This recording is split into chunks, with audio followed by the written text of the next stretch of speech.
Do we have a prayer already?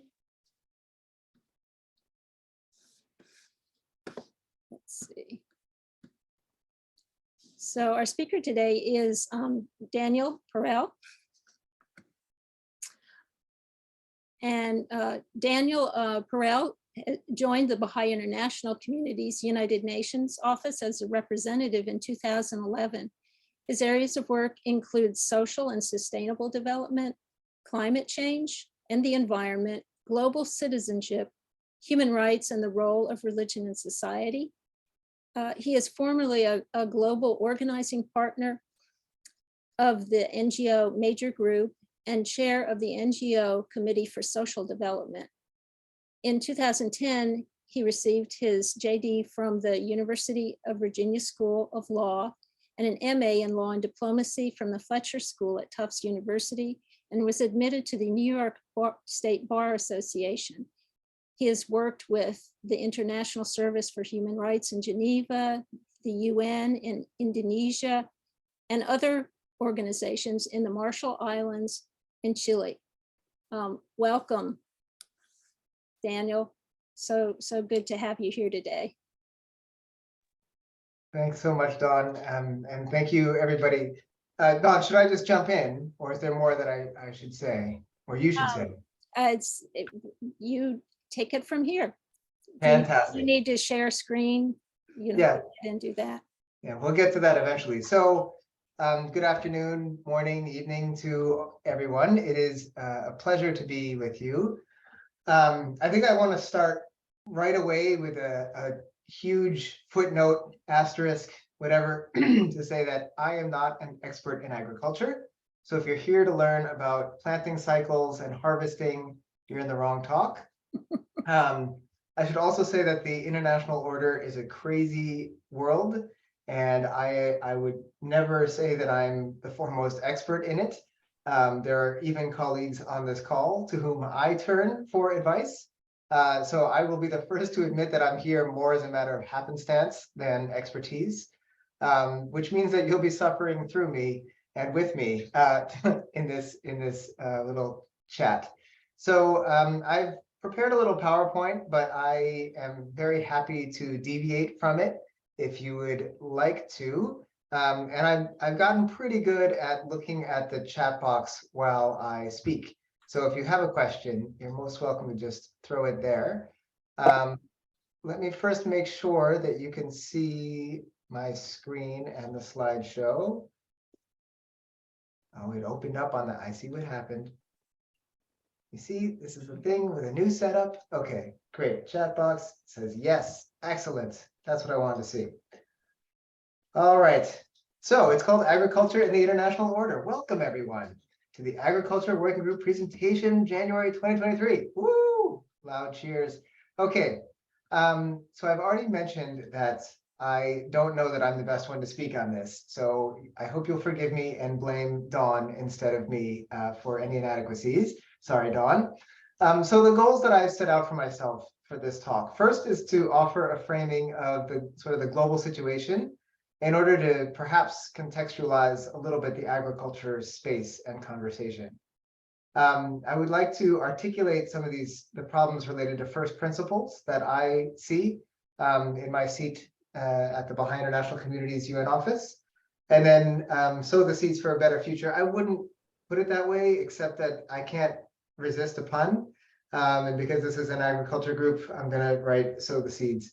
And there'll be a couple other ones about fertile soil and things like that later on. So don't worry, there are puns.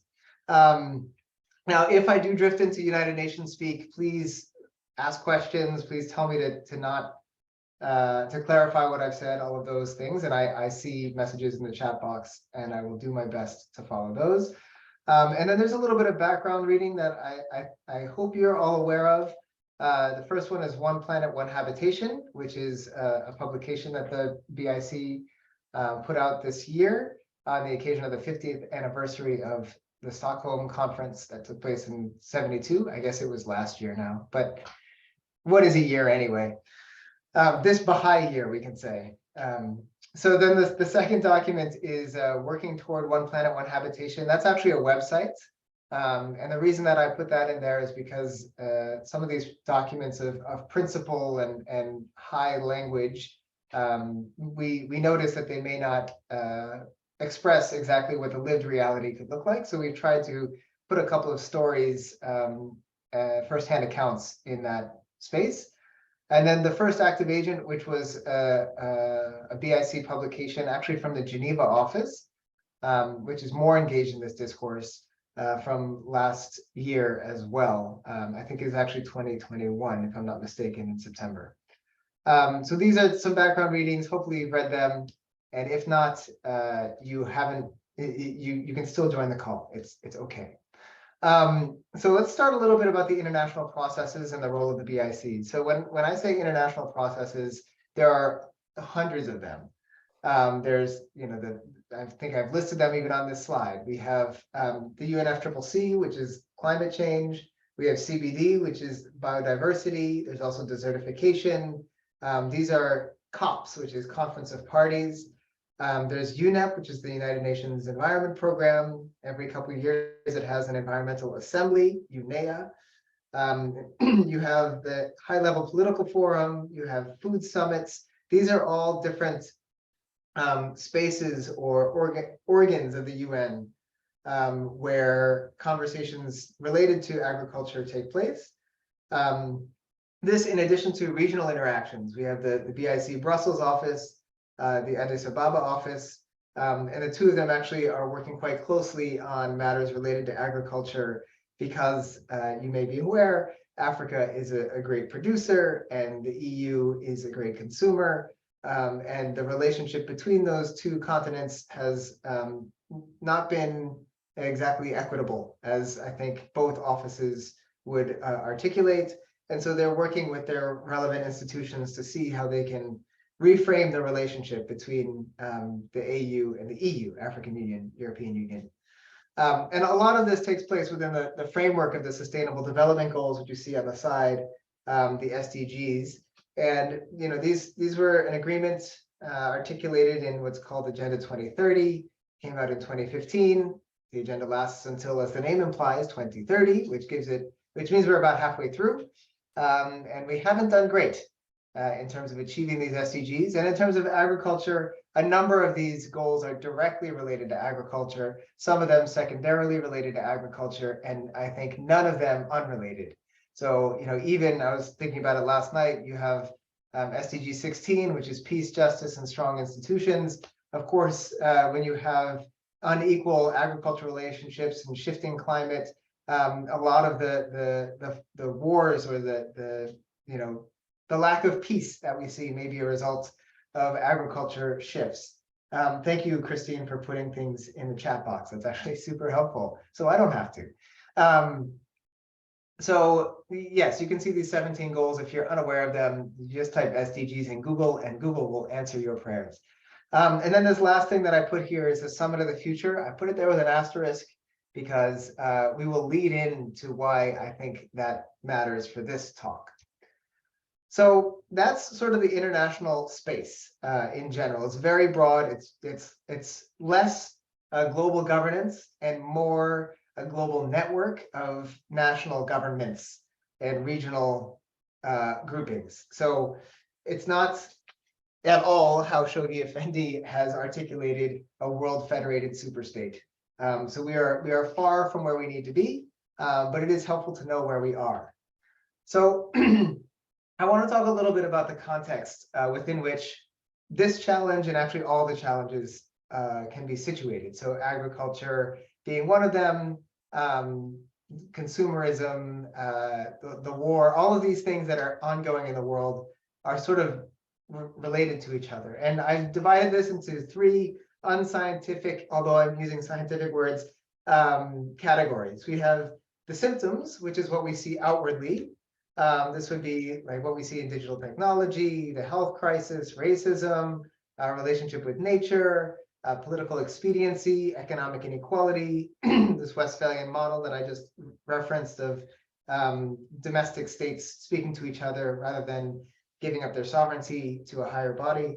These are some of the outward symptoms that we see in the world today and that I think many people are nobly trying to address.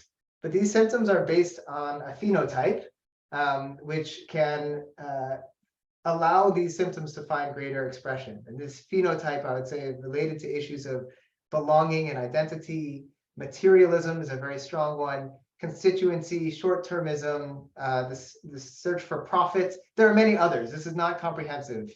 I should have said that at the get-go.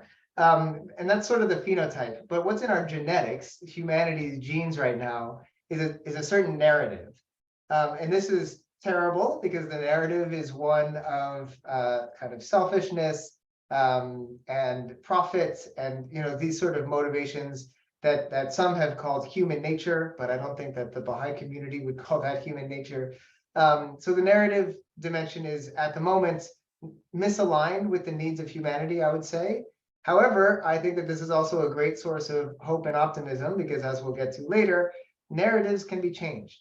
I think the change that we're trying to encourage now is as profound as any that we have tried to engage in humanity's past, but that also means that it can have tremendous effects on the world.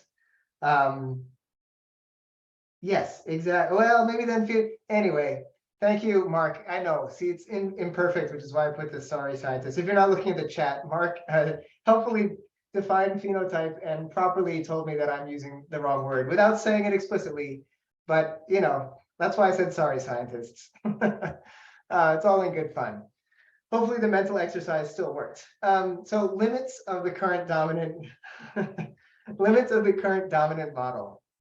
So I think that one of the exciting things that has to do with this moment in history is that we are starting to recognize the limits of this model. So our understanding of progress, a consumption-based progress, we're seeing that it is something that we need to broaden at the very least and perhaps discard entirely. And there's a call just in the Secretary General report that came out recently that said that one of his goals actually for the Summit of the Future, which I mentioned with an asterisk earlier, is to help us find complements to GDP. I would have been fine with alternatives to GDP, but complements to GDP because we can't ignore material progress entirely. But that call, I don't think, could have been made in the 60s, 70s, 80s. That was sort of the basis. And now we're trying to see how we can shift that. We are also seeing that, like never before, crises are global, impacts are linked, systems are interconnected, and ultimately, what happens to us happens to all of us. So, now when there's an injustice in one corner of the world, people in the opposite side of the world will be protesting, just as when there's a disease in one part of the world, it can cause, airlines to close all over the world. So it is quite interesting, and it's remarkable, I would say, that this has become such a feature of the third decade of the 21st century. Now, one of the challenges that we see is this idea of competition. This is still spoken of as the driving force behind progress. We see it, if you're US based, you're aware of the Inflation Reduction Act, the IRA, which made certain provisions for American products that may have impacts on the global economy. There's an ongoing what they call chip wars for microchips, which is explicitly trying to keep China out of first place. And I'm bringing up these things not because they're perfectly the same as agriculture, but because what we see in all these other spheres is happening in big agriculture as well, especially. And then a natural result, of course, that comes from this is corruption, corporate capture, and we see this very much in the agriculture sector. This pursuit of profit, the veneration of scalability. If something works in one place, you want to scale it up. As soon as you start scaling, you lose the humanity. You lose some of that diversity from which all of us benefit, especially when it comes to agricultural diversification. And then this, is related, of course, as it says here, to the demand for ever higher yields. Then you have breakdown in the soil, you have overuse of certain farmland. And this all is a result of perverse incentives. And it's a locomotive. Once it starts moving, it's really hard to slow it down or to turn that ship. So the world that beckons. So that's sort of a snapshot of where we are. And what is it that we're trying to get to? And one of the challenges that we all face is that we're trying to build a future the likes of which humanity has never seen. So it means that we can't just take one thing that works somewhere and apply it elsewhere. We can't macroify, we can't amplify any one solution. We need to do this based on consultation. So we at the BIC, as you see from this photo on the right, we try to engage in consultative processes that allow for new solutions to emerge. We agree on certain principles, like the future has to be increasingly relieved of the destructive moral compromises that have often been asserted as necessary to progress. And these are quotes from some of our documents and from the World Center. We know that every dimension of life will need to be reframed. It's not about taking the current models and applying them in new ways. We have to build entirely new models. And so, I put this e.g. cosmopolitanism. I'm not sure if you read this recent piece by Shahrzad Sabet in the Baha'i World magazine, which is an e-magazine. But she has a really interesting take on cosmopolitanism, where she says you don't just take identity as we understand it, a bounded identity of nationality or religion or what have you, and extend that up to a global identity, because the boundedness of our identity actually restricts how we understand it. Whereas if we have an unbounded identity and then move down to our different bounded identities, we actually see that more comes from it. Now, this may seem a little bit confusing, and my apologies for that, but it's just to try and say that we have to reframe the whole thing. We can't just take little pieces here and there. And this is at the international level. This is at the level of international order. This is not necessarily at the level of the community, though at the community as well, we have to start with these first principles. So now, again, let's talk a little bit more about optimism. There are these new options being articulated, the Green New Deal. We have more voices seeking justice, increasing agreement on what they call the triple planetary crisis, which is biodiversity, waste and pollution, and climate change. And then we have the Summit of the Future, which I have referenced now twice. I'll say a little bit more about it now. The Secretary General has called, of the United Nations, has called for a summit to rethink the multilateral order and to articulate a pact for the future. And as part of this pact for the future, there will be conversations and articulations about, as a reference, the global governance structure that we need to see, but also about future generations and our responsibilities to them, about environmental and climate governance. All kinds of things are coming up in this space, including Global Digital Compact.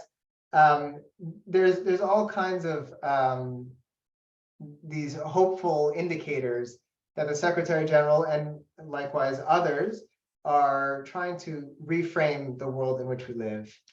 And so this, I hope, will be based on new priorities, as I mentioned earlier, beyond GDP, increasing ownership. So that means not only women having access to ownership in some countries where they don't, but also collective ownership of the generality of humanity in our collective destiny, rather than just pinning it on others and telling them to find the solutions, but all of us trying to find solutions together. We have stronger relationships, hopefully, being built. The international order is increasingly networked. Sometimes that makes us increasingly vulnerable, but it does strengthen our relationships with each other.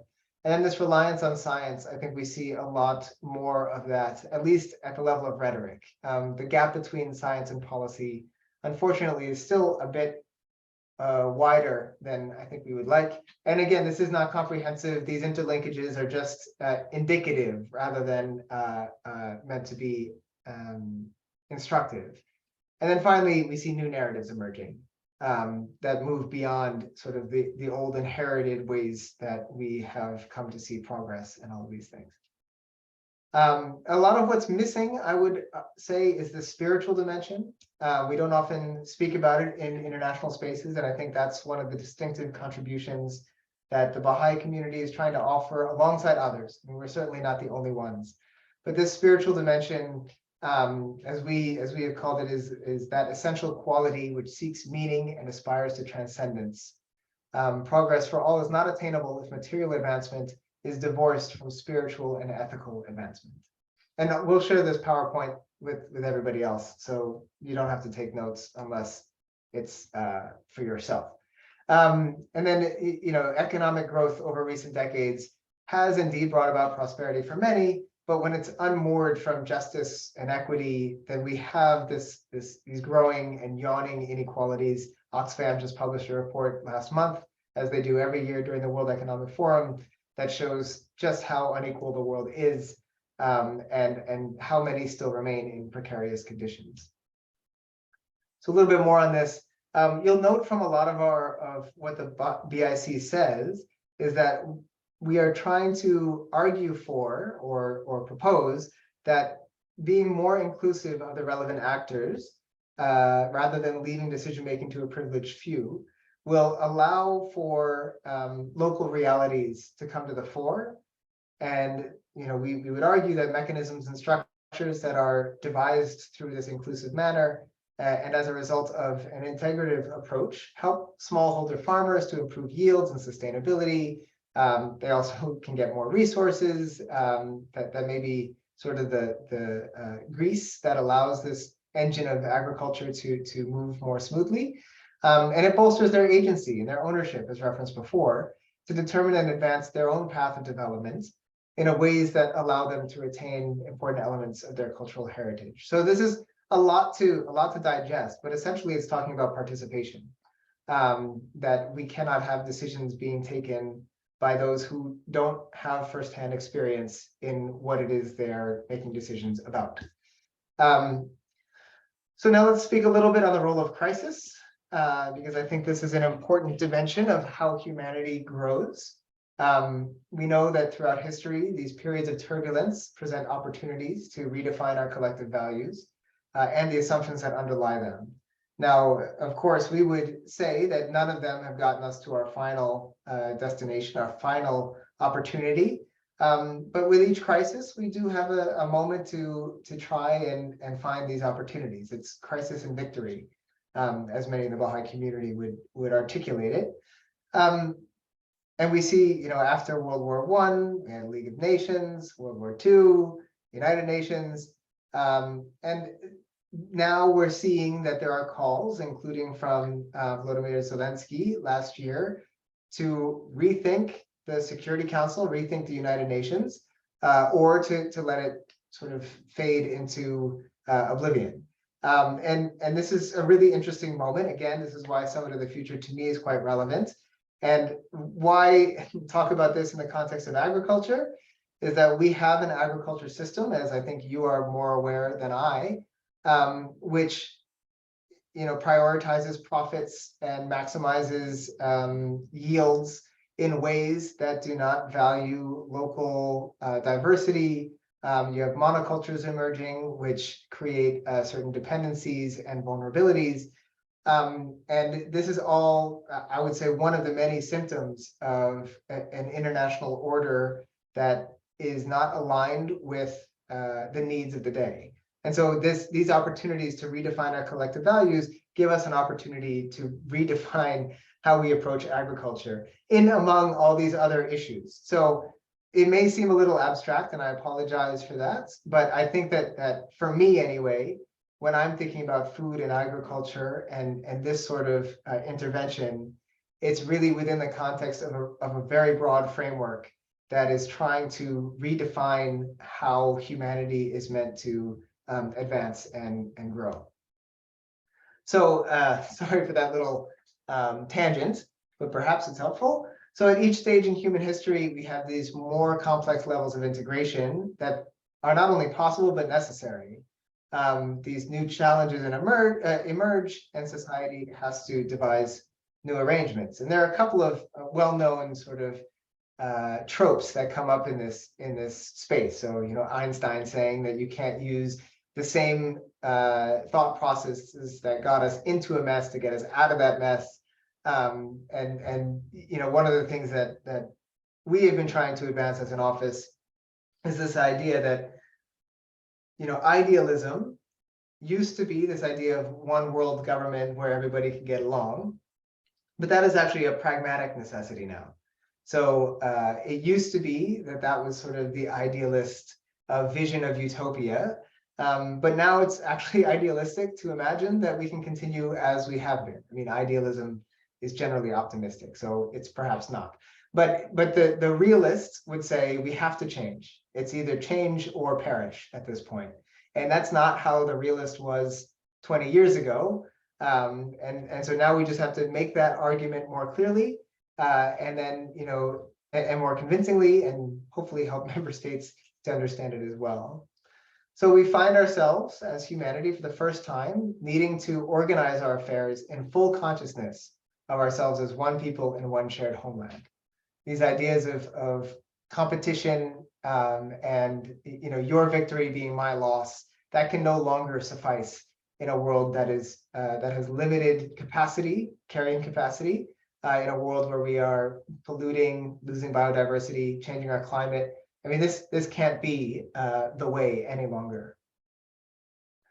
And so what's unique to this moment is that it has the potential to expand our consciousness, to help us rethink our priorities, to gain an appreciation of our shared identity, and ultimately to reorder our societies based on that understanding. And again, just to make a little plug for what this has to do with agriculture, there doesn't seem to be this appreciation of our shared identity. And certain agricultural practices of, quote, bygone days have been discarded as outdated or as not maximizing, because it's all about maximization, not maximizing output or yields. Whereas that is a very short-term, we've learned, way of approaching agriculture. And the question is not how to maximize yield in the short term, but to understand the long-term impact. So how do you retain soil balance and all of this? It has to do with diversification of your crops. And that's not how it was historically understood. And we still have historically, like the modern history, the competitive history understood. And we still have this challenge, of course, where many segments of the human family are reliant upon one or the other specialized corners of the world for various things. And we see that very clearly with what's happening in Russia and Ukraine, where so much of the oh my gosh, I'm losing the words, but so much of the exports of those countries were supporting the African continent because of dependencies that should never have been created being present. And then we have to figure out how we can get the grain necessary to them, get the fertilizers necessary to them, because we have had this sort of misalignment in how we've approached agriculture. So then what's the next frontier? And I'm getting to the end-ish, so you can all ask questions and raise concerns shortly. But the next frontier, at least in my mind, is these principles of unity and solidarity and concern for the collective as well as individual well-being. These are not soft dimensions of our response. It used to be that what's soft is unity and solidarity, the care side of things, and what's hard is science and information and data. And that's all still true. We still need, obviously, science and information and data, but we also need unity, solidarity, collective exploration. And these two things sort of go together.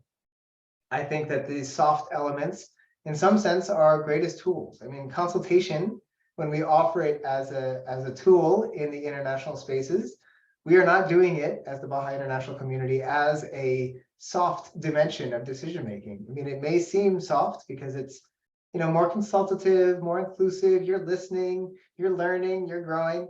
That is not soft though, that's hard. That's like the necessary foundational element to decision-making. And then, born of that, we recognize that process is universally applicable. If we look at communities all over the world, those which are inclusive in how they approach any problem solving, whether it's race or climate or agriculture, these processes, inclusive processes, are universally applicable, but the exact program, substance, the exact output of that process is not universal. And I think that's a really important dimension when it comes to problem solving. And you see this so clearly in agriculture, where different climates, different elevations have different needs for agriculture. And so you can't just say, oh, we grew corn here, so you should grow corn there. Well, it's, different summers, different winters, different seasons, different rainfall. You can't just take one and copy paste it. And I think that reality is something that we have to recognize without over specialization. I think we have, it's important to specialize, but we also have to make sure that there's enough diversity to allow for, especially now, changes in climates, which may make it difficult for that specialization to continue. So what is to be done? This is my favorite slide because it involves an onion. And I think onions are great for analogies. So at the international level, what we see is many people calling for change in behavior. So this is the outward expression that we see, and that's super important. We do need people to change their behavior, and especially world leaders change their behavior. And then, some say, well, we have to change the people. If only we have different leaders, then we will have different outputs. And then there are many who say, well, the leaders come from these structures that allow for leaders to get there. We're going to have corrupt individuals because the structures actually encourage corruption in order for these people to get there, and then the behavior is corrupt. I would say that most of what we see at the international level are these three things: change the system, change the people, and change the behavior. That, I would say, is the majority of what we see in terms of advocacy. However, we're starting to see this idea of new conceptual frameworks emerging. I mentioned earlier beyond GDP or complements to GDP. This involves a new framework for how we understand progress. And I think here, again, the Baha'i community has a lot to offer because our conceptual framework is not built on profit or materialism. It's built on something different, which is maybe a little bit harder to articulate, but it is quite robust. And we see it in the structures, the people, and the behavior that the Baha'i community is trying to learn about. But even this conceptual framework, if you just change the conceptual framework, it's difficult to understand what it's all going to be built on. If you just say change your framework, well, what's that to what? And so that's where we need some different first principles and guiding narratives. Because once we have a different guiding narrative, then you can build a conceptual framework and the rest comes from it. And what I like to think about is when you are building a building, the first thing you do is you dig down in order to dig up. You have to have a strong foundation. And it may seem counterintuitive that the first thing you do when constructing a skyscraper or what have you is to dig down, but you have to in order to create that stability upon which the rest can be built.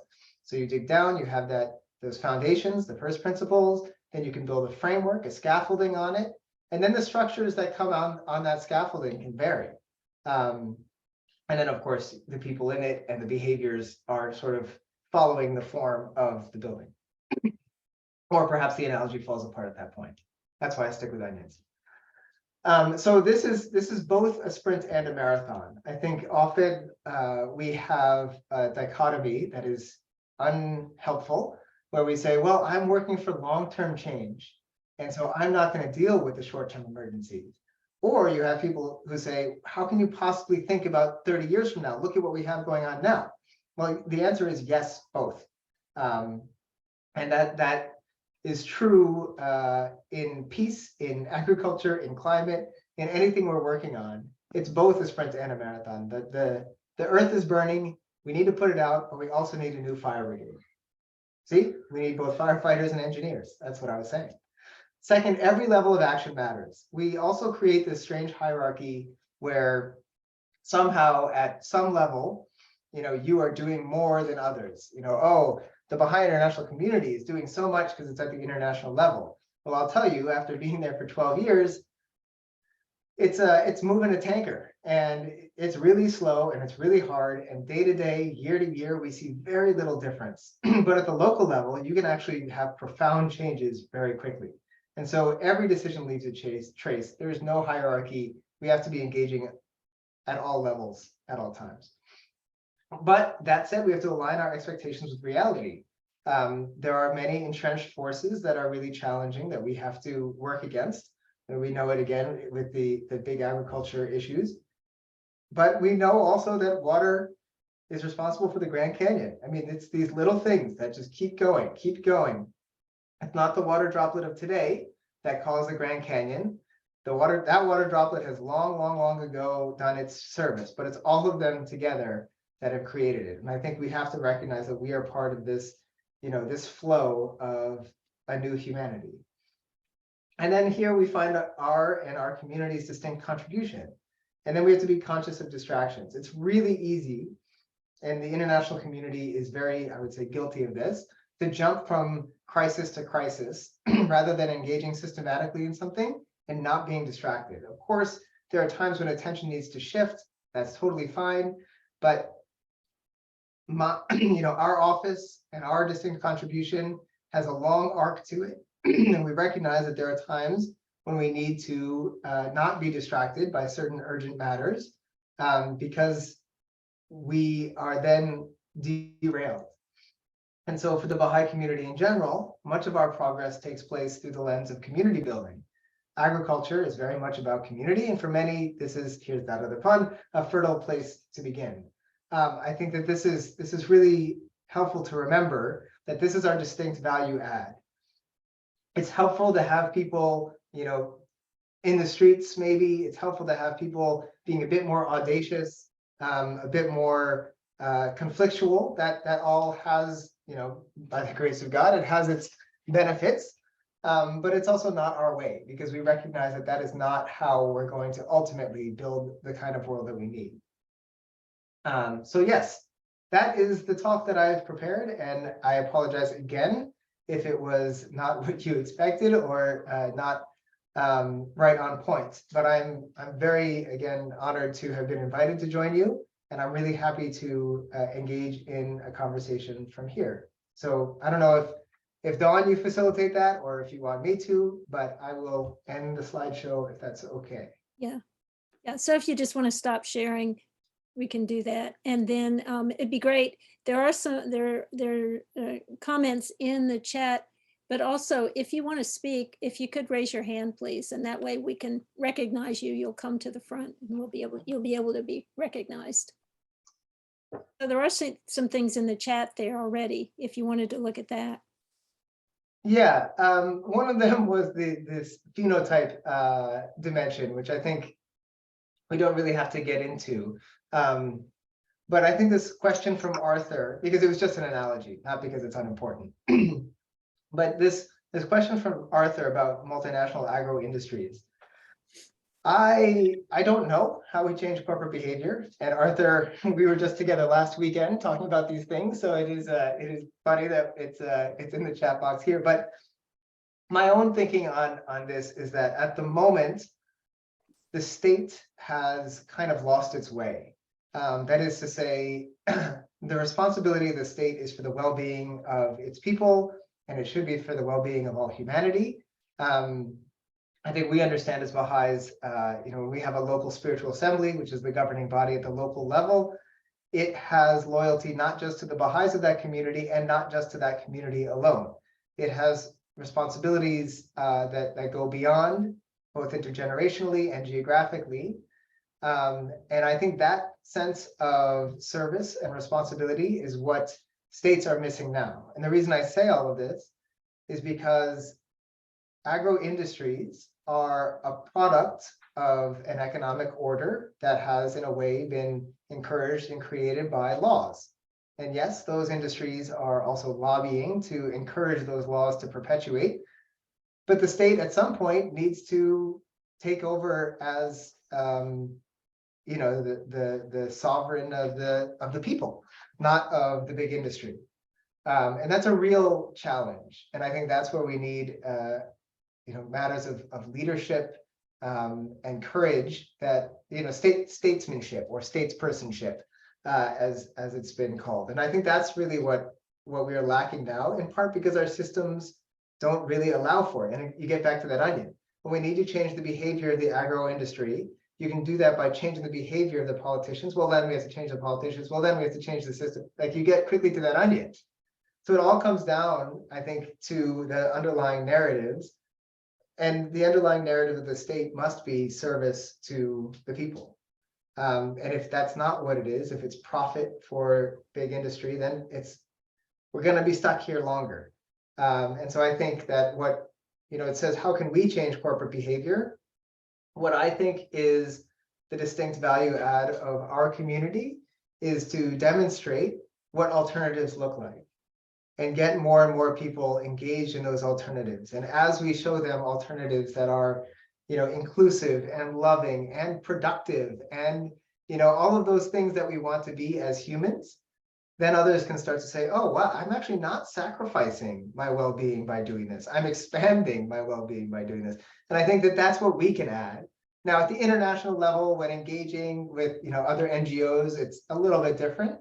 But for a group like this, I think the more we demonstrate, practice what we preach, the more opportunity there is for, even head of agro industries, because their children go to school with our children, if they're not too rich and often they're private school. But, that we are all together in community at some level. So I think those alternatives are helpful. Sorry, I spoke too long. I won't do that with every question. It's just Arthur's Arthur, so I have to. That's fine.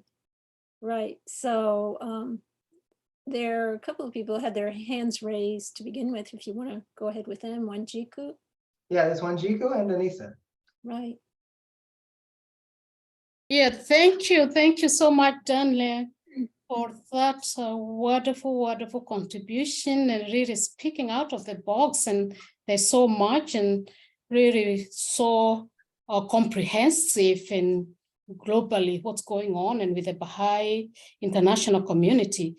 Yeah, mine is identity crisis, which the Universal House of Justice actually has mentioned in the letter to DRC, for those who have read it. And I'm thinking of identity crisis where the Western civilization or anything from West is the best and is dominating the world. And when you look at it, it's really multifaceted. And for me, I'm thinking education is where it's really starting. And in that, the kind of education, the colonized, I come from Kenya. If I look at that education, what kind of education do we get? And again, that education also has relevancy on where the example you gave about the cereals coming from Europe and the fertilizers. Why should we do that? If we had the right education, we are taught to look for jobs in the offices. We have university, we have scientists, right?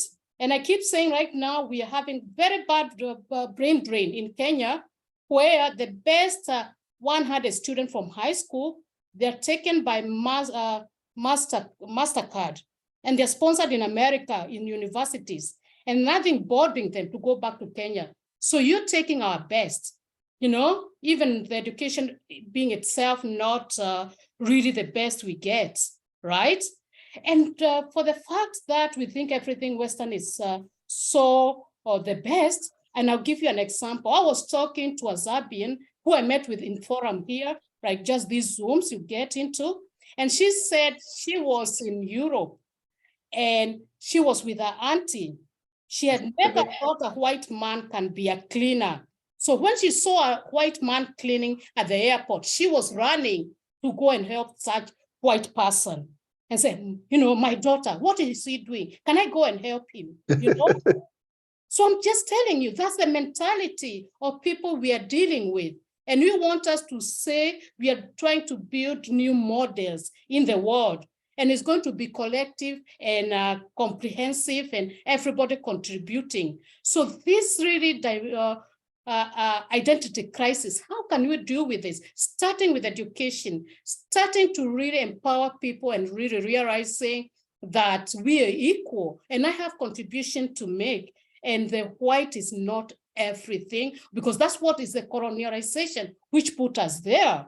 And I was talking into another forum this week and everybody was laughing, and it's not a laughing matter. When I grew up hearing my parents say, like my father was a cook from white people, or was a cook for a white colonial person. And we'll say, like, I'm sorry, I'm talking too much, but I think it hurts me to know where I am and where my people are. Where they say, when you're really like trying to brag and you look like you're arrogant, you know what we tell you? You are as proud as a white man's dog. And where do you know where that is coming from?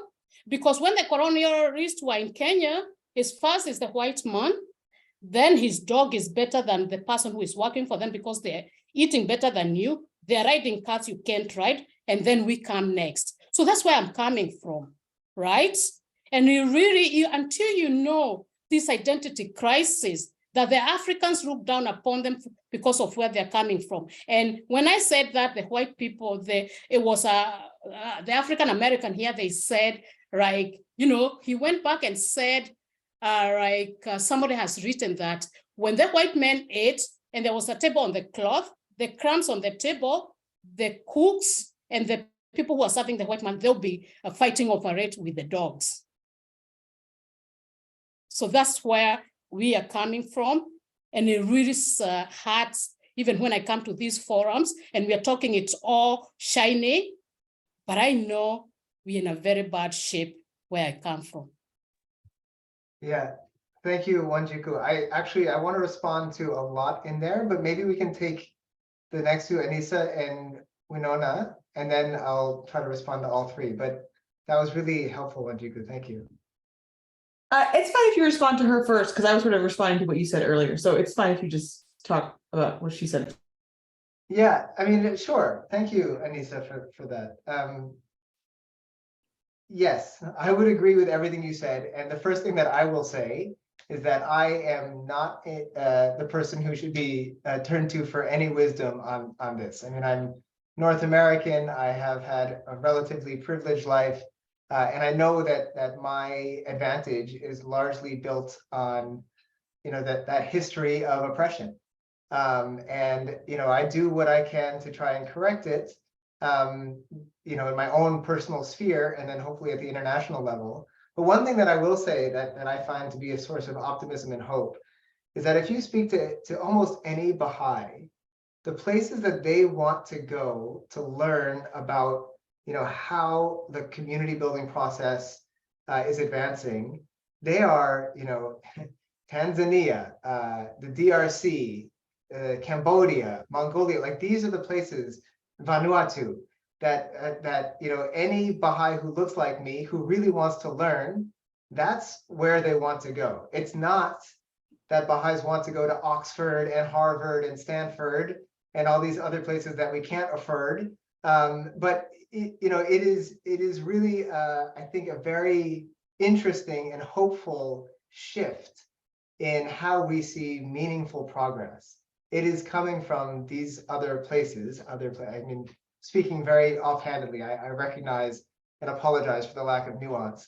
But also, you know, we're seeing the SAT program out of Colombia, which is a system of learning related to agriculture, among other things, that is, you know, happening all over the world, in Hungary, in, you know, Kenya, everywhere. There's like, these things are growing and flourishing. And I think this new way of engaging in educational processes and engaging with each other is taking root, but it's so slow, and so many of the assumptions that we all have, myself included, are built on this colonial legacy. And I have a lot of unlearning to do. And I think we all have a responsibility to admit that. And so that's, again, why I'm very grateful, Wanjiku, for your sharing, and sharing so genuinely with what you're seeing and what you're feeling, because there's a lot to learn from it. And I also, last thing I'll say before turning to Anissa, is that I was so excited to see the letter from the House of Justice to the DRC, not just because the content was amazingly rich and beautiful as always, but also because so many of the letters that Baha'is learn from are like to the National Spiritual Assembly of the Baha'is of the United States, or to the Friends in Iran. And there's so much to learn from there. And I think that's wonderful. But now we're all reading this letter about the DRC, and we're learning about the issues confronting that country that we can understand are afflicting all of our countries. And I think it's just so wonderful that it's like, it sort of shifts again our understanding of where learning comes from. And I think that that's you know, and as you referenced, Wanjigu, education, our own education as adults and our children's education collectively as well. So again, maybe that's sort of waxing on too long, but I'm always so grateful for being, you know, informed of how these things look at the lived reality that I have the, you know, historical fortune, not earned fortune, to not be faced with every day. So, Anissa. Yeah. Hi. Wait, I'll lower my hand. So I'm sort of responding to the conversation that was happening a bit earlier. The comment by Arthur, I think, that was about like multinational corporations. So I'm in my last semester of my PhD, and so also forgive me because like I'm in that point where all I talk about and think about is my work. So sorry if it's not a little bit broader.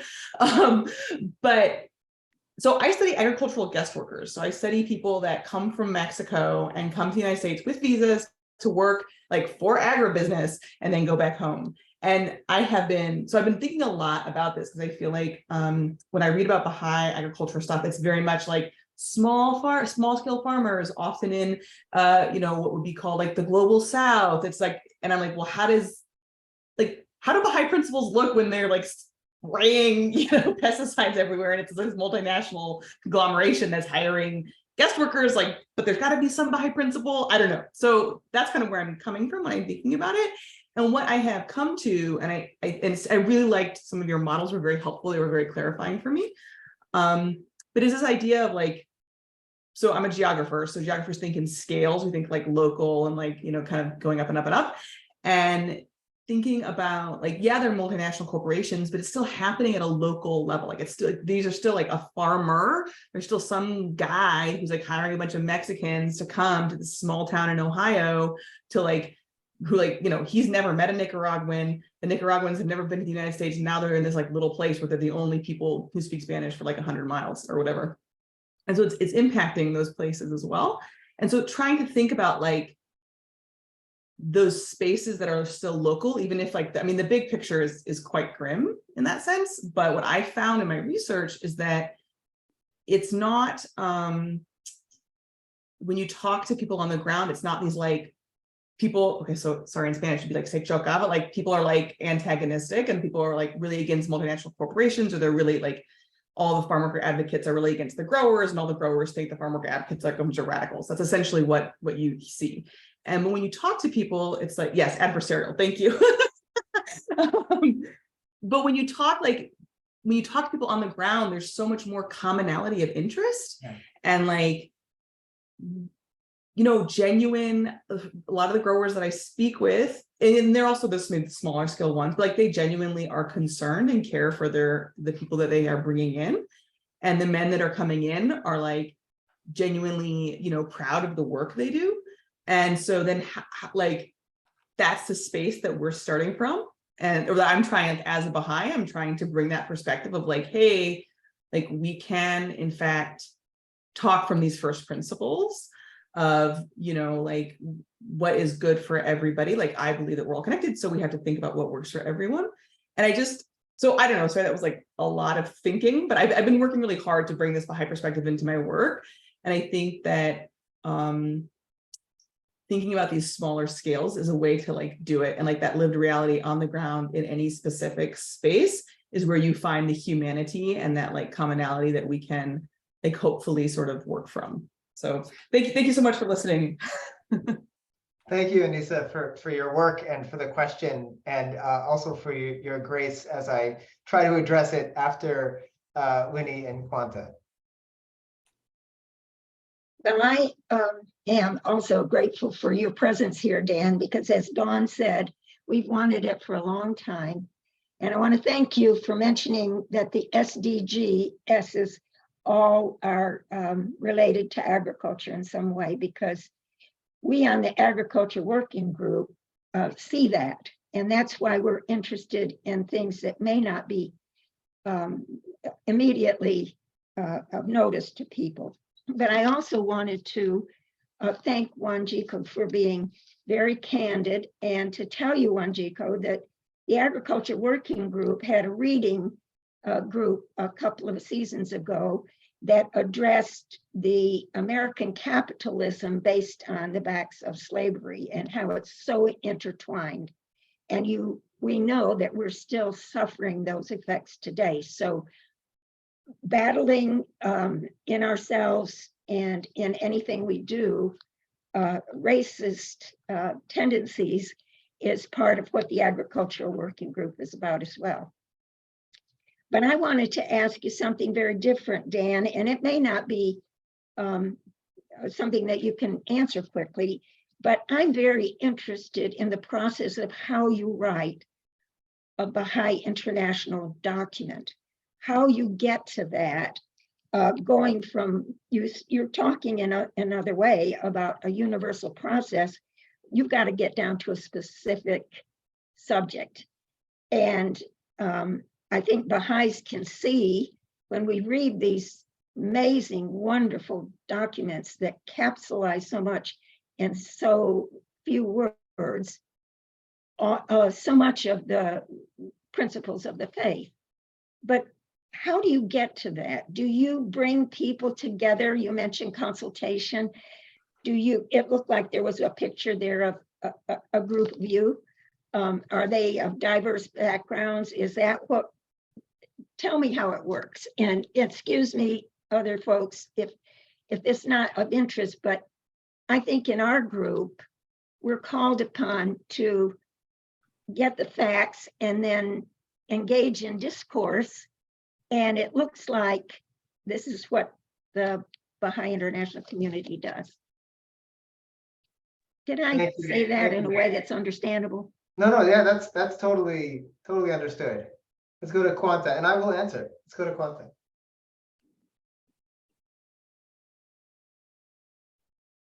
Quanta, did you understand? Did I understand what?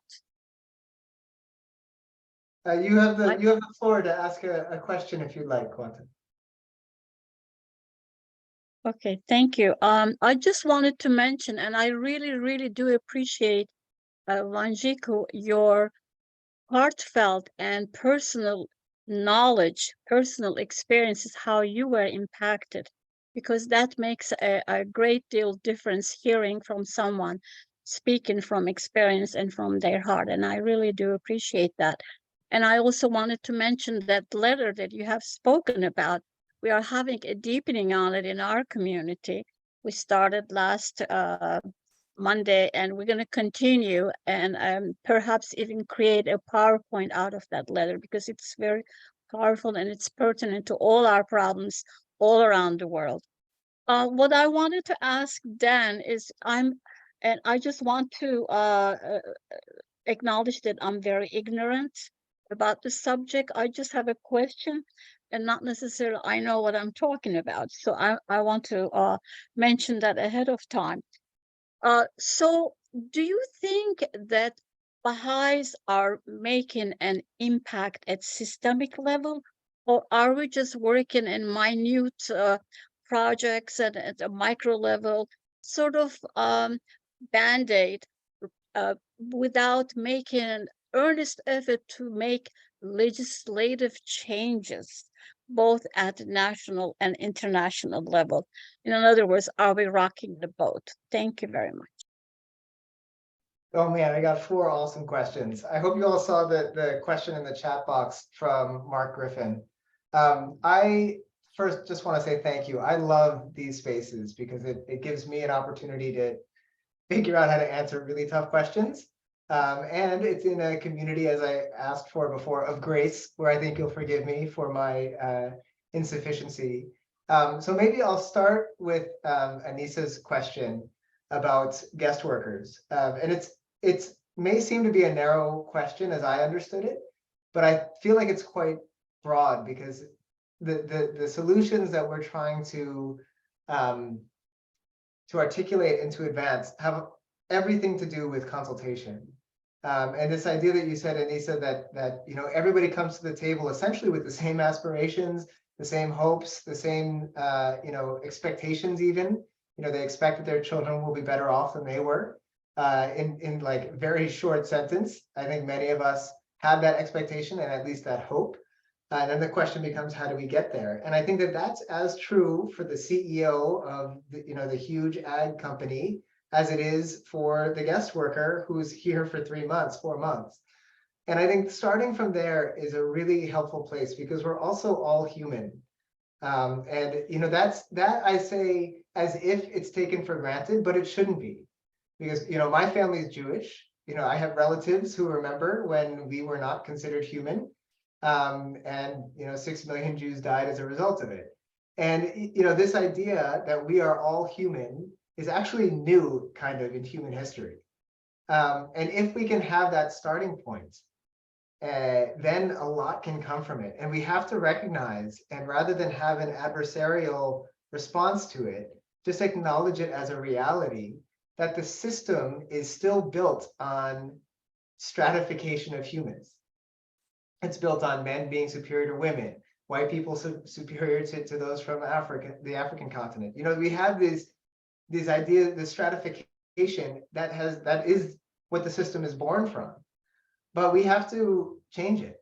And we can only change it if we are all willing to get on the same page and say, yes, you know, our futures are tied and you should expect better for your children and I should expect better for my children, regardless of who we are. So let's see how we can do that. And all of these individuals, the noble CEO, the corrupt CEO, the noble, you know, guest worker, and the mean guest worker, all of them are fighting in the same system that has to change somehow. And I think that the growing proportion of humanity recognizes that it's not a fair system, that it needs to change, but it's very entrenched. And so rather than creating enemies, we should try to work together. You from your angle, me from my angle. It's almost like an undercover boss sort of thing. Like for a minute, don't be the boss. Just be you and figure it out. And then we can work together from the same place and try to change it together. We don't always have to be enemies because you're rich and I'm not. And I think that's kind of like a starting point. That's hard for funders. You know, I hear you saying you're doing a PhD. It's probably hard for people to get on board with such an approach. But it's really, to me, like I said in the talk, it's the soft stuff that's actually hard. And so that's what we have to convince people of. And that actually gets, I'm going to skip over very quickly. I will get to the question that I was asked by Winona. But this question from Quanta about are we making a systemic difference? It depends on who we are and where we are. There are some Baha'i communities that are turned to for educational processes in schools, that the government say, can you help us because we don't have the capacity and you're doing amazing work. That's, you know, on the African continent, that's a reality, Central African Republic and other countries. So there we could say yes, but they didn't start there. They started just with their own community school, episodic, trying and failing and trying again and failing again. Like that's how it all starts. And so we can't just expect that we can make a legislative difference and a long-lasting difference without tripping a few times and stumbling and finding our way. And I think that's what many Baha'is are doing. Perhaps we could be more eager, take more risks, you know, sacrifice ourselves a bit more. And that's what I think the House always asks of us, as do our national spiritual assemblies. But I wouldn't, I'm very hesitant to discount the efforts that are being taken because they're not having that difference. I mean, this is a 1,000-year trajectory that we're on. And if we're going to wed ourselves to a 1,000-year trajectory, we have to recognize that any decade, who knows, man, that could be great. It could be awful, but it's part of a process. So yeah, maybe we could be doing more, but also we should be excited. I mean, every year when we get that Rizvan message, the message from the House of Justice that shows us how we're doing, gosh, that is growth. That is like expansion of activities and people engage. Like, how can you not be excited about it? And yeah, not everything's perfect. Not all the data I think is 100% accurate. Like, that's fine. The trends are going in the right direction. Some places it's scattershot, some places it's systematic, and we all have a duty to learn. And as a community, I haven't seen a community that learns the way that this one does. From the local up to the international, back to the local, like that learning process is amazing. And I think that's something that we should be very excited about and engaged in. And that actually gets me to the question, I didn't do this on purpose, from Winnie about how we are writing our documents. It's a long process. So for some of them, like the governance befitting, if you read that document, which came out in 2020, late 2020, we have been writing that for about 2 years. Because we knew when the 75th anniversary was coming up. And then COVID hit. And if you know the timeline, we've been writing for about 18 months. COVID hit in February, March of 2020. And we basically had to start again because the discourse shifted under our feet. We were making the case, oh, we're all interlinked, we're all connected, a crisis in one, a crisis affects all of us. We were making these points, and then COVID hit, and all of that became redundant. So we had to say, okay, what's the next thing you can say after that? And so we scrapped, I would say 80% of the piece and started again. And we had a team of many, many people to whom we reached out many times for their feedback. Some of them are on this call. We reached out to them many times, asked for their feedback, both at the level of grammar and also at the level of principle. What are the most urgent things you're seeing? What is our distinct value add? We ask all kinds of people. We try our best to make sure that it's not solely the academics who have received the educations of the erudite, but that it's actually people who are leading in community building activities at the very grassroots level. We are imperfect, of course, and we do our best. And then we have, of course, if we take One Planet, One Habitation, what the reality is that, the climate crisis, the triple planetary crisis, as it's called at the UN, has become so clear, and the Baha'i community had not said, in our opinion, enough about it. And so we said, let's write something. What's an upcoming occasion that we can hang our hat on? So we said, oh, 50th anniversary of Stockholm, great. So we started writing. We even brought a draft of it, a white paper version, to Glasgow, COP26. And we shared it with all kinds of people there, Baha'is, non-Baha'is, and we shared it with a lot of folks. And we got, I like that lemon thing. We got a bunch of responses, and we tried to integrate that feedback. And if you look at the white paper version, which is no longer available online for obvious reasons, and the final version, it's actually quite different. We think that we grew and learned quite a bit in that process. It may have been more ordering of paragraphs and accentuating ideas, but we tried to be creative with it and learn from others and write differently. And then, so seeing that need, we tried to write this paper, many drafts, 6, 7, 8, 9, 10 drafts, I don't even remember. And then toward the end, when it comes to the last 2 or 3 drafts, we have the wonderful benefit of the World Center. So we share drafts with the Baha'i World Center. They offer feedback, whether it's line edits, whether it's conceptual edits, that I'll keep to myself. But we get some really nice feedback, and we're allowed to go back to them. There's one line that I really wanted in a piece. I can't remember if we ended up including it or not, because it doesn't even matter. But I just remember going back and forth a few times, and I was saying, no, I think we need to mention this. And then we had a conversation with folks at the World Center about it, really honest. And it was lovely, and we all learned in that process. So, and the reason this ties so closely to the learning process is because we know that when something goes to the World Center for review, they are reviewing it with the knowledge of many other things that we don't have access to. And so then their input, of course, is very heavily weighted in our analysis. And 99.5% of it is taken on board, unless we, like me, are a little hard-headed.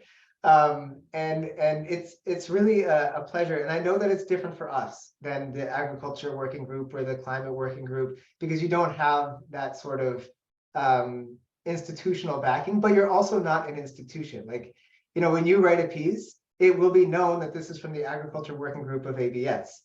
But when we write a piece, it's from the Baha'i international community. So we have to like double, triple check to make sure that it is what we mean to say. And then like the last thing I'll say, because I find it interesting, if you go and look at our statements to the Commission on the Status of Women from like the 1970s and compare it to what we say now, you can see very clearly growth within the Baha'i community as well. The things that we said back then, I read one and I was like, oh, for heaven's sake, how did we possibly say this? Because boy, would we not write it like that today. So our writing process is very iterative.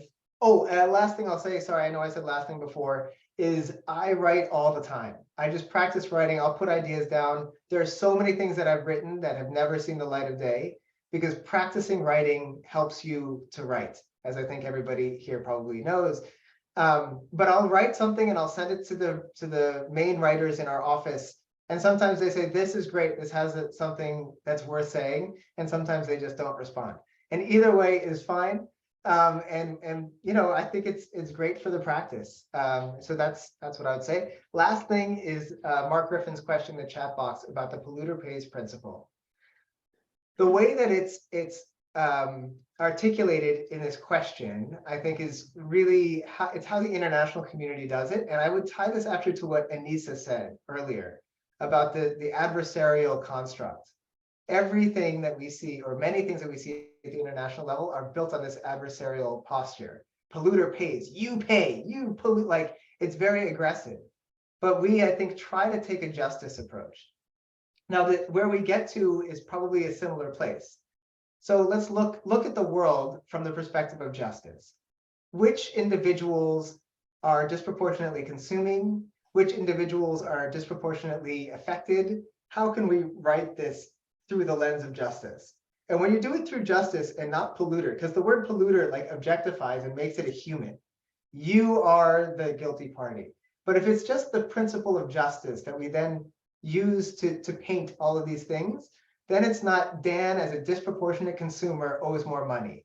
It's as a matter of justice, those who consume more should pay more. And I think that that's absolutely clear. Not to mention historically just. I mean, you know, the world that we see today is built on human extraction, like extraction of both the earth and by humans, and also of humans by other humans. It's built on extraction. And so we have to take a justice-based approach to writing this ship. Whereas if we do it like well, my family is Jewish, so we didn't do a whole lot in the way of slavery. But if I were, you know, your average white male, I could certainly be blamed, and maybe I still am blamed, for the issue of slavery. Now, I have never owned a slave. I do my best to fight race-based injustice, and to say that I, Dan, have to pay because of my ancestors making a mistake, well, that's a weird thing to say. Like, I was just born into this skin. I didn't choose it. But if you say as a matter of justice, Dan, you have reaped benefits that others were not able to reap because of historical coincidence, and it's just to try to balance that, then I'm much more likely to get on board. But if you say, Dan, your family's slave owners, you owe us, it's a little bit more difficult. And the reason I'm saying all of this, and maybe it's a little bit too, I hope we're not still recording, you might be.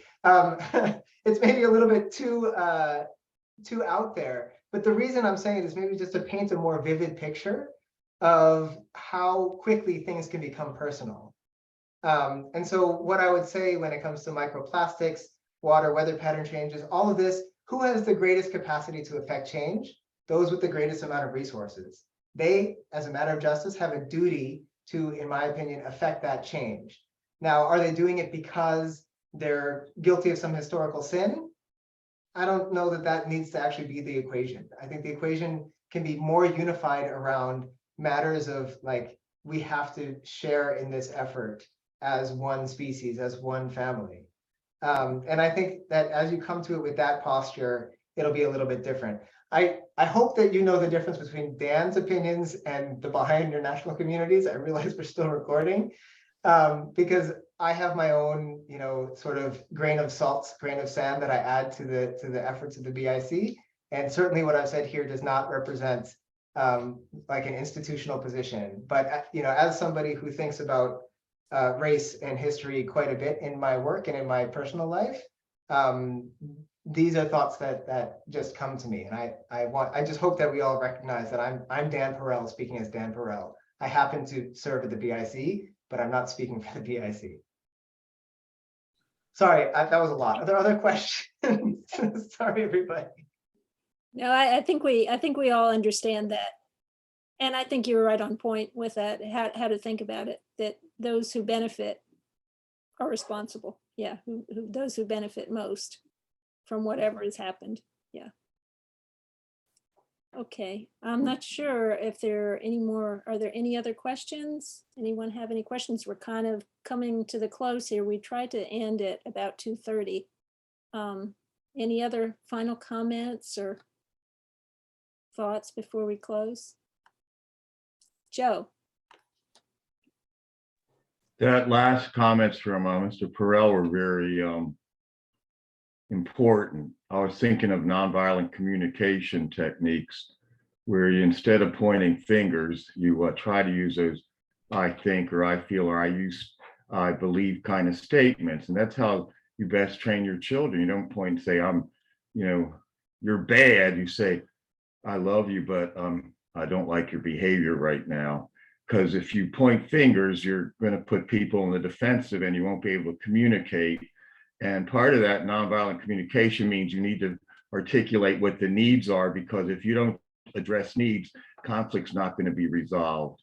And so that was very astute response to the question about that question about how you interact with it, whether it's adversarial or justice-based, and whether you're going to nurture change or because usually violent revolutions don't change anything except the face of who's at the top. And we're looking to change hearts and for actual genuine systemic change based on the oneness of humankind. And we have to figure out how to make the legal people or the corporate entities better neighbors if they're going to be legal people. Thanks. We have Janet and James as well. I just wanted to offer a closing prayer in Wanjiku's language because I've worked there. I don't know when you're having the closing prayers. Okay. James, you're on mute if you're trying to share with us. So the question about whether Baha'is working on such small scales are relevant to this systemic problem. And I would just say that as learning communities, at this small scale, we're learning, and knowledge and advancement can happen in a burst, so that we might get ourselves together where we really do have a global impact. That our learning curve might accelerate faster than it is right now, and we can have a big impact. That's all. Thank you, James. Yeah, I don't know that I have that much to respond to, but I'm really grateful again for the opportunity to share a few thoughts, and I'm glad that it fed some further reflections from others. So thank you. Yeah, thank you so much. We appreciate so much you being with us today and speaking to us about the international order. Thank you so much, everyone. All right. So Janet, you wanted to offer a prayer or a song? Yes, I do. I should just comment on the small projects, because we just came back from East Africa and everything is small, but everyone talks to each other, and so they're learning a lot. And even though they're small communities, they help each other, they get together, and because they have that collaborative background. So small is beautiful. Anyway, here's a prayer that I learned in Tanzania. Akunam tu aweza ye kuondoa shida isipokuwa Mwenyezi Mungu. Hakuna mtu aweza ye kuondoa shida isipokuwa Mwenyezi Mungu. Sema Mwenyezi Mungu asifiwe, yeye ni Mwenyezi Mungu na wote ni watu chini wake, na wote wanaishi kwa mapenzi yake, na wote